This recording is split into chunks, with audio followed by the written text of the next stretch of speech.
આ હળહળ કલયુગની અંદર મનુષ્ય માત્રનો સર્વ મંગલને કલ્યાણ કરનારો આ ગ્રંથ છે.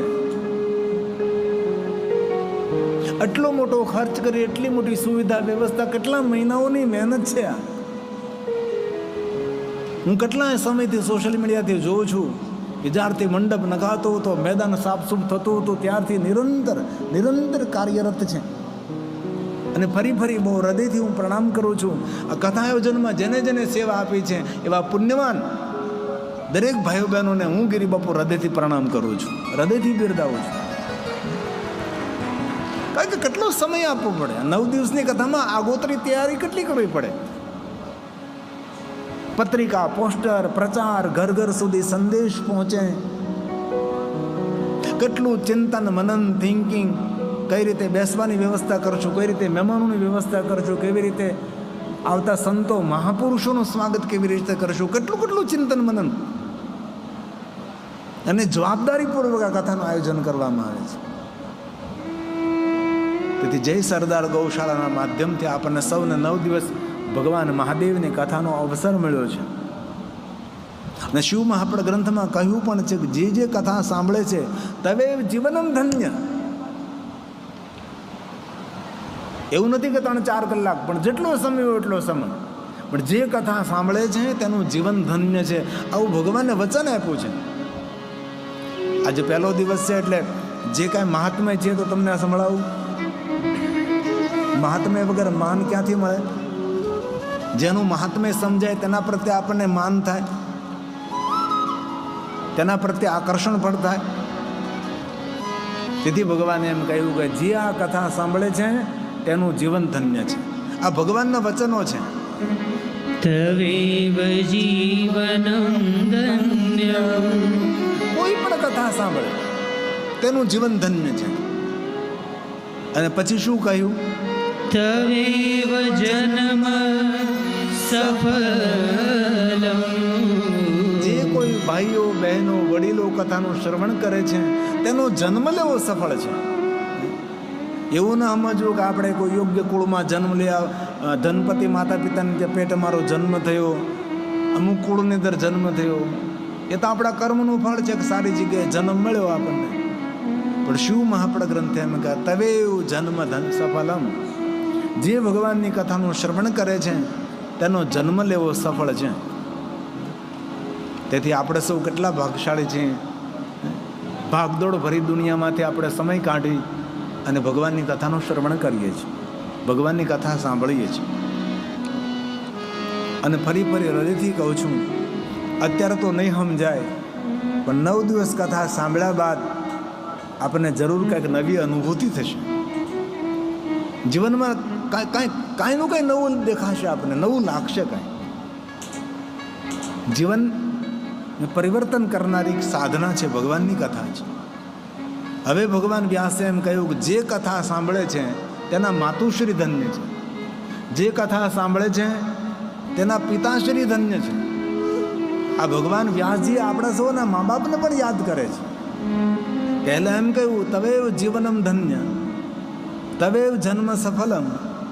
હવે ભગવાન શું કહે છે? તવેવ જનની ધન્ય. જે કથા સાંભળે છે તેની માતૃશ્રી ધન્ય છે. આપણે સૌની માને યાદ કરી છે. અને પછી શું કહ્યું? તવેવ જनको ધન્ય. જે કથા સાંભળે છે તેના પિતાશ્રી. તવેવ જनको ધન્ય. કેટલી સુંદર વાત કરી. આ કથાનો મહાત્મ્ય તો જોઈએ આપણે. તેથી કથા સાંભળેલી વ્યર્થ નથી જતી. કથા સાંભળવા માત્રથી માણસના જીવનનું સર્વ રીતે મંગલ થાય છે, સર્વ રીતે કલ્યાણ થાય છે. કોઈ દિવસ ભગવાનની કથા નિષ્ફળ નથી જતી. કથા હંમેશા માણસના જીવનમાં અનેક પ્રકારે સુખદ ફળ આપે છે. અંતે ભગવાને હવે એમ કહ્યું કે જે કોઈ કથા સાંભળે છે, કોઈ પણ જાતિના, જ્ઞાતિના, વર્ણના, કોઈ પણ ભાઈ બહેન, પાપી કે પુણ્યવાન કે મહાપુરુષ, કોઈ પણ કથા સાંભળે છે તેનું કુલ પણ ધન્ય છે. આપણા દાદા પરદાદા, આપણા પૂર્વજો, આપણા પિતૃ બધા ધન્ય છે. આ ભગવાન વ્યાસે કથા સાંભળનાર માટે કહ્યું છે. ભગવાન બોલ્યા તવેવ કુલમુત્કૃષ્ટં, તેનું કુલ ધન્ય છે, તેના પૂર્વજો ધન્ય છે, એના માતા પિતા ધન્ય છે, એમના દાદા પરદાદાઓ ધન્ય છે. હવે ભગવાન શું કહે છે? હું આ જૂઠું નથી કહેતો, હું સત્ય કહું છું, હું સત્ય કહું છું. ભગવાન બોલ્યા સત્યં સત્યં ન સંશયઃ, મારી વાત ઉપર કોઈ સંશય નહીં કરતા, શંકા કુશંકા નહીં કરતા. હું જે કહું છું સત્ય કહું છું, સત્ય કહું છું કે જે કોઈ ભગવાન મહાદેવની કથાનું શ્રવણ કરે છે તેના પૂર્વજો ધન્ય છે, તેનું કુલ ધન્ય છે, તેની માતુશ્રી ધન્ય છે, તેના પિતાશ્રી ધન્ય છે, તેનો જન્મ લેવો સફળ છે, તેનું જીવન ધન્ય છે. સત્ય કહું છું, સત્ય કહું છું. જનાર્દયમાં ભગવાન મહાદેવની ભક્તિ બિરાજે છે એ પ્રણમ્ય છે. પ્રણમ્ય એટલે પ્રણામ કરવાને યોગ્ય છે. કેવું ભગવાને સરસ ગાયું છે. યતઃ સદા શિવે ભક્તિરી, જેના હૃદયમાં મહાદેવ પ્રત્યે ભાવ છે, જેના હૃદયમાં શંકર ભગવાન પ્રત્યે ભક્તિ છે, તેના માટે ભગવાન વ્યાસ બોલે છે દ્રશી ત્વયી રાજતે, દ્રશી ત્વયી રાજતે. જેના હૃદયમાં ભગવાન મહાદેવની ભક્તિ બિરાજે છે એ મનુષ્ય દર્શનીય છે. કેટલી સરસ વાત કરી છે. અને ભગવાન મહાદેવે કહ્યું પણ છે મારા ભક્તોનું દર્શન કરવા માત્રથી મારા દર્શનનું ફળ પ્રાપ્ત થાય છે. મહાદેવના ભક્તો મહાદેવના સ્વરૂપો છે, આવું ભગવાને કહ્યું છે. ભગવાન વ્યાસે તો એવું પણ કહ્યું છે કે જે ભગવાન મહાદેવની ભક્તિ નથી કરતા એ મૂર્ખ લોકો છે. આ દુનિયામાં ઘણા માણસો એવા છે કે ભગવાન શિવની ભક્તિ નથી કરતા, ભગવાનનું ભજન નથી કરતા, મહાદેવને યાદ નથી કરતા, મહાદેવનું દર્શન નથી કરતા. ન પસંતી મહાદેવ, પસંતી મતલબ જોવું, ભગવાનને દેખવા, ભગવાનના દર્શન કરવા. જે માણસો ભગવાનનું દર્શન નથી કરતા, જે ભગવાન શિવજીનું સ્મરણ નથી કરતા, આમના માટે ભગવાન વ્યાસે કહ્યું છે એ મૂર્ખાઓ છે. હું નથી કહેતો, ભગવાન કહે છે. ન પશ્યન્તિ મહાદેવં, જે કોઈ ભગવાન શિવનું દર્શન નથી કરતા એમના માટે કહ્યું. સર્વ સાક્ષીણમીશ્વરં, જીવનના સાક્ષી મહાદેવ છે, સૃષ્ટિના સાક્ષી મહાદેવ છે, આપણા સત્કર્મોના સાક્ષી મહાદેવ છે. જે લોકો મહાદેવનું દર્શન નથી કરતા, મહાદેવનું ભજન નથી કરતા, મહાદેવ પ્રત્યે ભક્તિ નથી રાખતા, મહાદેવ પ્રત્યે ભાવ નથી પ્રગટ કરતા, તેના માટે ભગવાને કહ્યું છે એત એવ ન કુર્વન્તિ, જે શિવની પૂજા નથી કરતા એ કોણ છે? મૂર્ખા શંકર પૂજનમ, જે મૂર્ખ માણસો છે મહાદેવની પૂજા નથી કરતા. મૂર્ખા શંકર પૂજનમ. તેથી શિવનું ભજન કરો, મહાદેવને યાદ કરો. ભાગ્યરેખા પલટાશે, સ્થિતિ બદલાશે, માનસિક સ્થિતિ બદલાશે, જીવન શૈલી બદલાશે, ઘર પરિવારનું વાતાવરણ બદલાશે. દેવતાઓ મહાદેવની ભક્તિ કરે છે, વિશ્વની દેવીઓ મહાદેવની ભક્તિ કરે છે, વિશ્વના ઋષિમુનિઓ ભગવાન મહાદેવની ઉપાસના કરે છે, શંકર ભગવાનની પૂજા કરે છે, ભગવાન રામ અને કૃષ્ણ પણ ભગવાન મહાદેવની પૂજા કરે છે. એવી અનેક કથાઓ છે. ગાય માતાજી જ્યાં શિવલિંગ હતું ત્યાં દૂધ આપમેળે દૂધ અર્પણ કરે છે. અન્ય કોઈ કથા નથી મળતી, ગાય માતાની કથા મળે. અમારા આફ્રિકામાં એક મોમ્બાસા છે, દરિયા કિનારે ગુફા છે, એ મહાદેવનું નામ છે ગોમેશ્વર મહાદેવ. તો ત્યાં આફ્રિકન લોકોને પૂછ્યું કે આ ગોમેશ્વર મહાદેવ કેમ? તો કે વર્ષો પહેલા એક ગાય માતા આવતી હતી ને ઉપર દૂધનો વરસાદ વરસાવતી હતી. બધા લોકોને એમ ગોવાળાને એમ થયું કે અહીં શા માટે વરસાદ વરસાવે. પછી નીચે જોયું ગુફાની અંદર એક શિવલિંગ, કારણ કે આપણે ગાય માતા પણ ભગવાન મહાદેવ પર દૂધનો અભિષેક કરે છે. એવી એક ને એવી અનેક કથાઓ છે. આજે ગોમેશ્વર મહાદેવ ટેલિવિઝનમાં જોવો છો, મોમ્બાસાની અંદર છે, સમુદ્રના કિનારે બહુ મોટી ગુફા છે, અને ગુફાની ઉપર રોજ ગાય માતા દૂધનો વરસાદ વરસાવતી હતી. આપમેળે દૂધ ત્યાં ઝરી જતું હતું. અને આપણે સૌ તો ગૌ ભક્તો છીએ. ગાય માતા મહાદેવને પણ વહાલે છે. શિવજીને અભિષેક કરી તો ગાય માતાના દૂધનો અભિષેક કરીએ છીએ. તેથી ગાય માતા મહાદેવને પ્રિય છે. અને આપણે આ કથાનું ગાયન કરી રહ્યા છીએ તો ગાય માતાની પૂજા કરી રહ્યા છીએ, ગાય માતાની ઉપાસના માટે છે. અને એક વાત તો હૃદયથી સૌ યાદ રાખવાની રહી, મહાદેવ મુક્તિનો દેવતા છે. જે જીવાત્માએ મુક્ત થવું છે તેને મહાદેવની ભક્તિ કરવી જ પડે. અન્ય કોઈ દેવતાઓની ઉપાસના કરવાથી મુક્તિ મળે ન મળે એ આપણે ન કહી શકીએ, પણ ભગવાન શંકરજી મુક્તિના દેવ છે. શિવપુરાણ ગ્રંથમાં કહ્યું મુક્તિદમ તતત્રયમ પ્રહમ. મુક્તિ માટે 3 માર્ગો છે. કોઈ મનુષ્ય મુક્તિની ઈચ્છા રાખતો હોય તો પહેલો માર્ગ છે લિંગાર્ચનમ, બીજો માર્ગ છે રુદ્ર જપમ, ત્રીજો માર્ગ છે પંચાક્ષર જપસ તથા. આ 3 માર્ગો દ્વારા જીવાત્મા મુક્ત બની શકે છે. લિંગાર્ચન જે કરે છે જીવાત્મા મુક્ત બને છે. પંચાક્ષર મંત્રનો જાપ કરે તે જીવાત્મા મુક્ત બને છે. રુદ્ર જાપ કરે તે પણ જીવાત્મા મુક્ત બને છે. મુક્તિના દાતા મહાદેવ છે. શું વગર કોણ મુક્તિ આપી શકે? ભગવાન શંકર જ આપી શકે છે. આ ભગવાનનું વચન છે, ધ્યાન દીજીએ. મુક્તિદમ તત્રયમ પ્રભુર. 3 માર્ગો છે. જેને જીવનમાં મુક્તિ મેળવે તેના માટે 3 માર્ગો શ્રેષ્ઠ બતાવ્યા છે મનુષ્ય માટે. મુનયઃ શિવતત્પરઃ. જે મનુષ્ય શિવમાં તત્પર રહે છે, શિવના ભજનમાં લીન રહે છે, ભગવાન શિવના પૂજનમાં, દર્શનમાં, અર્ચનમાં, લિંગાર્ચનમાં, રુદ્ર જાપ, પંચાક્ષર મંત્રનો જાપ કરતો રહે છે, એ જીવાત્મા મુક્ત બને છે. તેથી મુક્તિનો પહેલો માર્ગ છે લિંગાર્ચનમ રુદ્ર જપઃ પંચાક્ષર જપસ્તદા. પંચાક્ષર જપસ્તદા. હાલતા ચાલતા, બેસતા, ઉઠતા, ખાતા, પીતા, ઊંઘતા, જાગતા, ઘરમાં, વનમાં, સ્મશાનમાં નિરંતર ઓમ નમઃ શિવાય, ઓમ નમઃ શિવાય, ઓમ નમઃ શિવાય નિરંતર જપે પંચાક્ષર.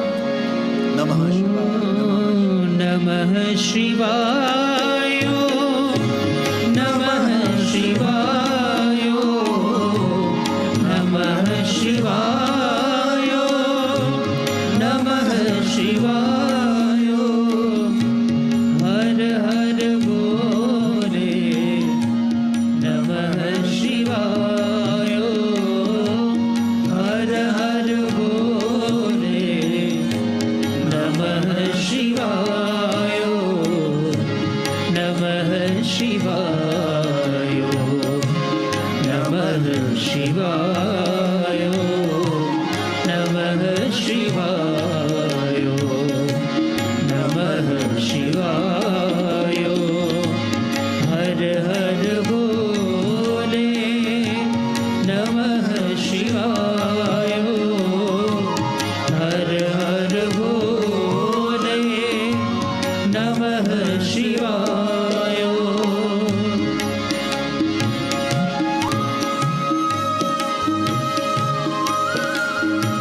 હે મહાદેવ.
શિવાય નમઃ શિવાય નમઃ શિવાય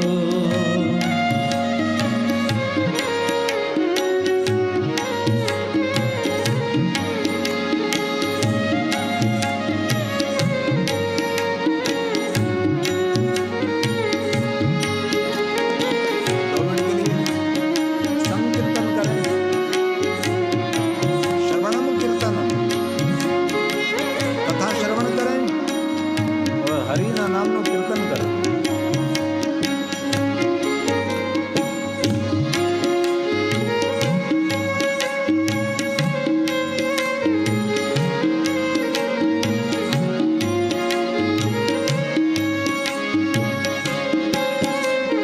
બોલીએ સાથ મેં.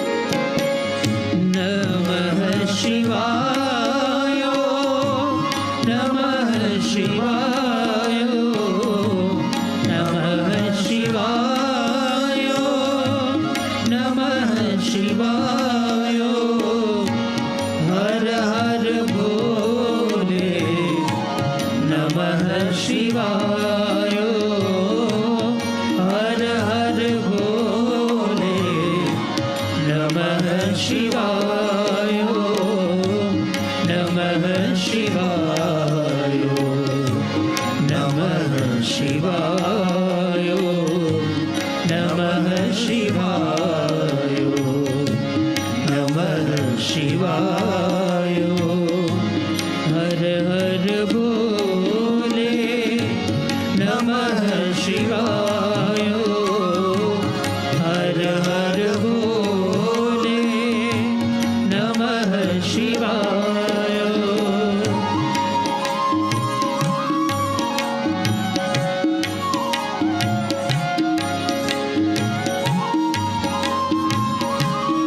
बाबा को याद करे भाव और भक्ति के साथ.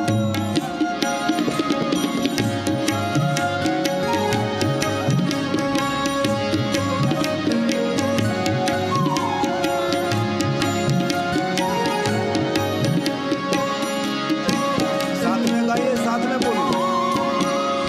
नमः शिवाय नमः शिवाय नमः शिवाय नमः शिवाय हर हर भोले नमः शिवाय हर हर भोले नमः शिवाय नमः शिवाय नमः शिवाय नमः शिवाय नमः शिवाय नमः शिवाय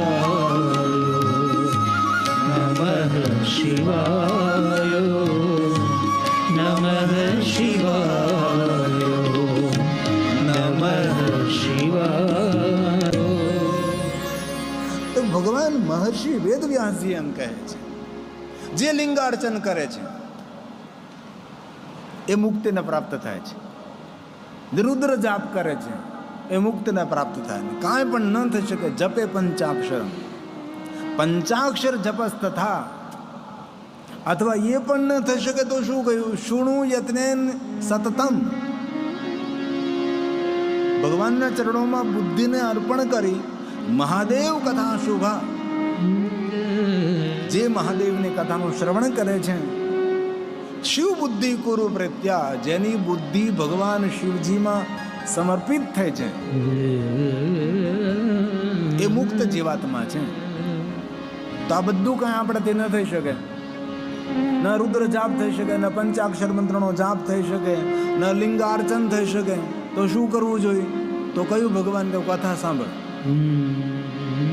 તું મહાદેવની કથાનું શ્રવણ કરીશ તો આવું શુભ થશે, સર્વ રીતે મંગલ ને કલ્યાણ થશે. આવું ભગવાન વ્યાસજીએ આપણા સૌ માટે વચન આપ્યું. આ ભગવાનના વચનો છે. આપના સમક્ષ જે હું કહું છું એ ભગવાનની વાણી છે, એ ભગવાનના વચનો છે. તો આપણે સૌએ આપણું શુભ કરવું હોય તો શું કરવું જોઈએ? તો ભગવાને તેનો જવાબ આપ્યો છે. શૃણુ યત્નેન સતતમ યત્નપૂર્વક, પ્રયાસપૂર્વક. આપણે બપોરે 3 વાગ્યાનો કથાનો પ્રારંભ થાય તો ઘરેથી 2 વાગે નીકળવું પડે આપણે, ત્યારે કથામાં હરખી જગ્યા આપણને મળે. હવે રાજકોટ તો બધું છોડે, હોવાનું ન છોડે. એ આપણું રાજકોટ. બપોર બધે હોઈ જાય. જયેશભાઈ મને કહેતા હતા કથાનો સમય આપણે મોડો રાખીએ તો 3 વાગ્યાને બદલે 3:30 રાખીએ તો અમે બધા 4 વાગે આવશે. જે સમય આપણો 3 વાગ્યાનો છે એ સમય આપણા માટે બરાબર છે, કારણ કે પ્રહર કહેવાય ને, એક પ્રહર હોય છે. 6 થી 9, 9 થી 12, 12 થી 3, 3 થી 6, 6 થી 9 રાત્રિના, એ રીતે 3 કલાકના પ્રહરો હોય છે. અને ભગવાન મહાદેવની પૂજા પણ પ્રહર પૂજાની મહિમા છે ને. રાત્રિના 4 પ્રહરની પૂજા કરવી. તો પહેલો પ્રહર કયો? તો કે 6 થી 9 વાગ્યા સુધીનો પહેલો પ્રહર રાત્રિનો, 9 થી 12 વાગ્યાનો બીજો પ્રહર, 12 થી 3 વાગ્યાનો રાત્રિનો મહાપૂજાનો ત્રીજો પ્રહર, અને પછી 3 વાગ્યાથી 4 વાગ્યા સુધીની બ્રહ્મ મુહૂર્તની પૂજા, એ ચતુર્થ પ્રહર. પણ મને ખૂબ ખુશી વ્યક્ત કરું છું, ખૂબ આનંદ વ્યક્ત કરું છું કે આજે ઘણા વડીલો બહેનો આજ બપોરે સૂતા નહીં હોય, પણ ભગવાનની કથામાં સમયસર 3 વાગે પહોંચી ગયા. આપણી ભક્તિનું પ્રમાણ છે. અગર એવું કરી શકાય કે ભાઈ હાલો ને આપણે 3 વાગ્યા સુધી ઉતારી, 4 વાગે ઊભા થઈને પછી ડોલતા ડોલતા જાહું, આપણે 2 કલાક કથા સાંભળીશું, પછી 6 વાગે આરતી ભગવાનની કરી અને પ્રસાદ લઈને આવતા રહેશું. પણ નહીં, સમયસર ભગવાનની કથા. અને બહુ દિલથી કહું છું, આપણી ગુપ્તમાં ગુપ્ત કોઈ કામના આપણે હૃદયમાં રાખી હોય ને, એ પણ ભગવાન મહાદેવ આપણે કામનાઓની પૂર્તિ કરે છે. એવી આ ભગવાનની કથા છે, એવા ભગવાનના આશીર્વાદ છે. કથા કોઈ સામાન્ય વસ્તુ નથી. કથા ગંભીર વિષય છે.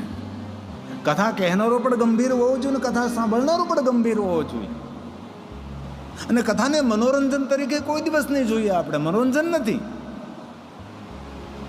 કથા તો જીવનની શ્રેષ્ઠ ઉપાસના છે. કથા તો એક આરાધન છે. નાચવું, કૂદવું, હસવું એ તો એક વસ્તુ અલગ છે. બાકી કથા તો ભગવાનનું આરાધન કરીએ છીએ આપણે. તેથી ભગવાને વચન આપ્યું છે કે જો માણસે પોતાનું શુભ કરવું હોય તો ભગવાનની કથાનું શ્રવણ કરો, ભગવાનની કથા સાંભળો, અને પ્રયત્નપૂર્વક સાંભળો એમ કહ્યું છે. પ્રયાસ તો કરવો પડે, પ્રયત્ન તો કરવો જ પડે. ધ્યાન દીજીએ, આ ભગવાન બોલ્યા છે. શૃણુ યત્નેન સતતમ મહાદેવ કથામ શુભા. મનુષ્ય માત્રને શુભ કરનારી ભગવાન મહાદેવની કથાનું જે શ્રવણ કરે છે, જેની બુદ્ધિ શિવજીને પ્રેમ કરે છે, એમના માટે ભગવાને વચન આપ્યું છે, શિવ બુદ્ધિમ કુરુ પ્રીત્યા. હે ભગવાન, અમારા પર કૃપા કરો, અમારી બુદ્ધિ શિવજીના ચરણોમાં સમર્પિત થાય. મહાદેવના ભક્તો માટે શૈવેષુ સતતમ દ્વિજા. શૈવેષુ સતતમ દ્વિજા. તેથી માનવ માત્રે ભગવાનની કથા સાંભળવી જોઈએ. ભગવાનની કથા સાંભળવાથી માણસ સંસાર ભવ પાર ઉતરે. સંસાર તરણો ઉપાય.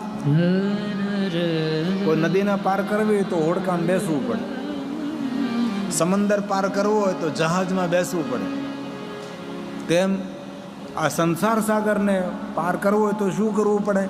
તો કહ્યું કે સંસાર તરણો ઉપાય. આ સંસારમાંથી તરવા માટે શું કરવું જોઈએ?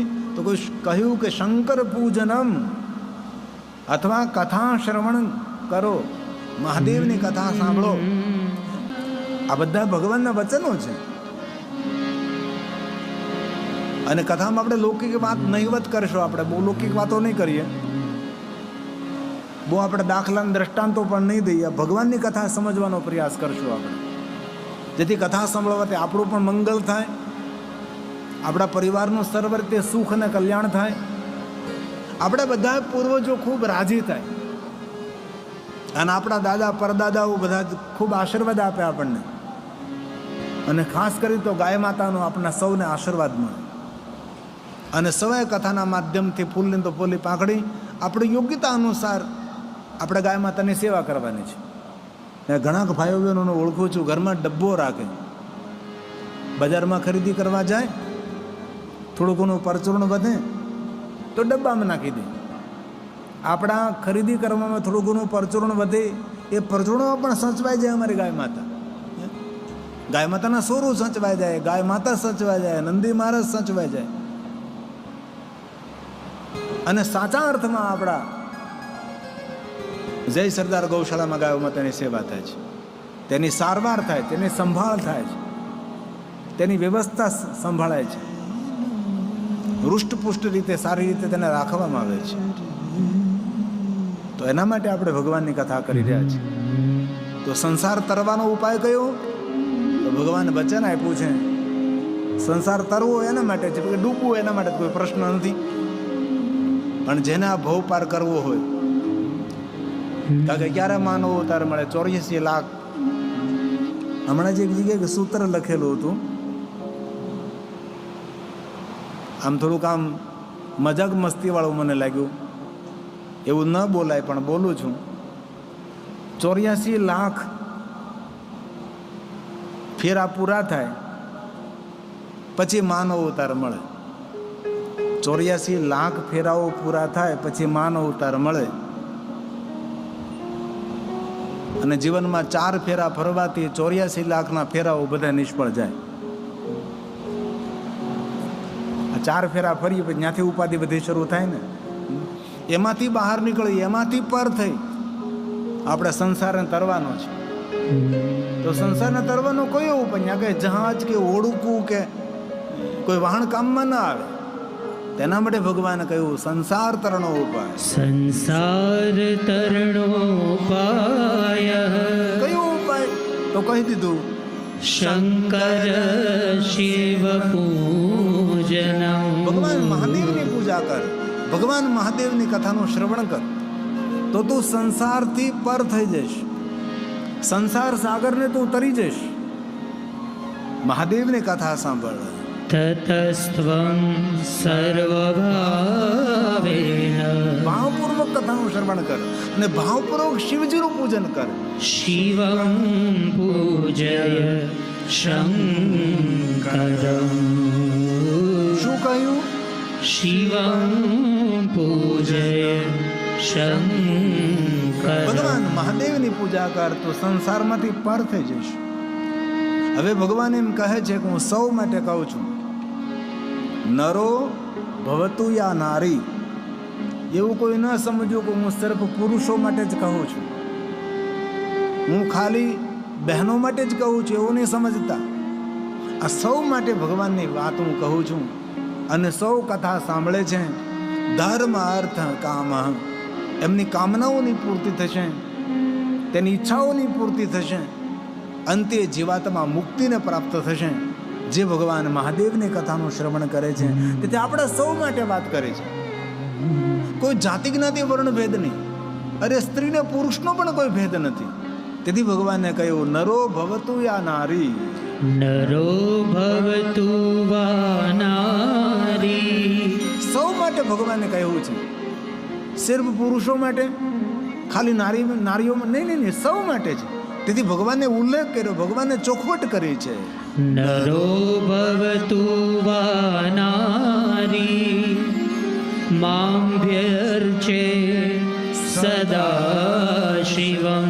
કોઈ પણ નર નારી, કોઈ પણ મારું અર્ચન કરે છે, મારું પૂજન કરે છે, મારી કથાનું શ્રવણ કરે છે, કોઈ પણ મારા નામનું સ્મરણ કરે છે, તેના માટે હું વચન આપું છું. કેવું વચન આપ્યું છે? ધર્મમર્થં ચ કામં ચ. ધર્મ અર્થ કામ અને પ્રાપ્ય મુક્તિં ચ વિંદતિ. પ્રાપ્ય મુક્તિં ચ વિંદતિ. તેને મુક્તિની પ્રાપ્તિ થશે. આવી ભગવાનની કથાનો અદ્ભુત મહિમા છે. આ તો બહુ થોડું કહું, બાકી તો એટલું બધું મહાત્મ્ય, એટલું બધું મહાત્મ્ય. ભગવાનની કથા સાંભળવાનો કેટલો મહિમા, અદ્ભુત મહિમા. આટલો મોટો મહિમા શા માટે? તો કહ્યું શિવ મહાપુરાણ તિલકમ ખલુ સતપુરાણ. આ શિવ મહાપુરાણ ગ્રંથ 18 પુરાણોમાં તિલક સમાન છે, જેમાં મનુષ્ય માટેનું સત્ય વચન ભળેલું છે. વેદ સંમત ગ્રંથ છે. વિલક્ષણ રીતે આ ગ્રંથ કહેવામાં આવ્યો છે. વેદની ગહન વાતો સરળ શબ્દોમાં કહેવાનો પ્રયાસ કર્યો છે. આ શિવ મહાપુરાણ ગ્રંથ કોઈ સામાન્ય ગ્રંથ નથી. સભી ગ્રંથોમાં શ્રેષ્ઠ ગ્રંથ છે. આજથી 30-35 વર્ષ પહેલા જોવો તમે, એટલી ભવ્યતા, એટલા મોટા રૂપમાં ભગવાન મહાદેવની કથા ક્યાંય થતીઓ નહીં હતી. વર્ષો વીતી ગયા પછી મહાદેવના ભક્તો જાગ્યા અને એટલા મોટા રૂપમાં ભગવાન મહાદેવની કથાના આયોજનો થવા લાગ્યા છે. એ તો આપણે જગ્યાએ બેઠા એટલે આપણને ખબર ન પડે, બાકી અહીંથી જોઈ તો ખબર પડે કેટલું ભવ્ય, કેટલું દિવ્ય આયોજન છે. કેટલી ભવ્યતા, કેટલી દિવ્યતા ઊભી કરી છે. આપણા સૌના કલ્યાણ માટે છે, માનવ માત્રના સુખ માટે છે, વિશ્વ કલ્યાણ માટે છે. બસ કથા સાંભળતા સાંભળતા ભગવાનને એક જ પ્રાર્થના કરીએ, ભારતમાં ની દુનિયાના બધા દેશોમાં શાંતિ રહે અને કોઈ પણ દેશ વચ્ચે યુદ્ધ ન થાય, એવી ભગવાનને પ્રાર્થના કરીએ. કારણ કે અત્યારે ચારો તરફ યુદ્ધના ભણકારા વાગી રહ્યા છે. બાધુ. એક બાજુ અંબાલાલ કે બહુ તડકો પડશે, એક બાજુ કે ચોમાસામાં વરસાદ નહીં પડે. પહેલા હામામાં બાધાવાળા તૈયાર થયા છે. કેટલા અરાજકતા છે. અને આપણા ઋષિએ તો એક જ કહ્યું, વિશ્વ કા કલ્યાણ હો, સૌનું સુખ થાય. આપણે પણ ભગવાનની એવી જ પ્રાર્થના કરી, ભગવાન અમારા ભારત દેશમાં તો સહી, પણ દરેક દેશમાં શાંતિ રહે. કોઈ દેશ વચ્ચે ઝઘડો ન થાય, કોઈ દેશ વચ્ચે યુદ્ધ ન થાય, કોઈ માણસ વચ્ચે યુદ્ધ ન થાય. કારણ કે એક તરફ પ્રકૃતિ તાંડવ ખેલી રહી છે. એ પ્રકૃતિની સામે પહોંચી વળવા માટે માણસે સાવધાન રહેવાની જરૂર છે. અનાવૃષ્ટિ થશે, અતિવૃષ્ટિ થશે, સમંદરમાંથી, દરિયામાંથી સુનામી આવશે, ધરતીકંપો થશે. ત્યારે માણસને મદદ કેવી રીતે કરી શકે? દેશ બીજા દેશને મદદ કેવી રીતે કરી શકે? તેના પર વિચારવું જરૂરી છે. સામે તોપો ઊભી કરવી, મિસાઇલો ફેંકવા, એ કોઈ માનવનો ધર્મ નથી. તેથી ભગવાનને કથાના માધ્યમથી આપણે પ્રાર્થના કરી કે ભગવાન સૌને સદબુદ્ધિ આપે, પૂરા વિશ્વમાં શાંતિ રહે. અમારી એક વેદોક્ત પરંપરા અંદર શાંતિ મંત્ર છે કે દરેક જગ્યાએ શાંતિ, આકાશમાં શાંતિ.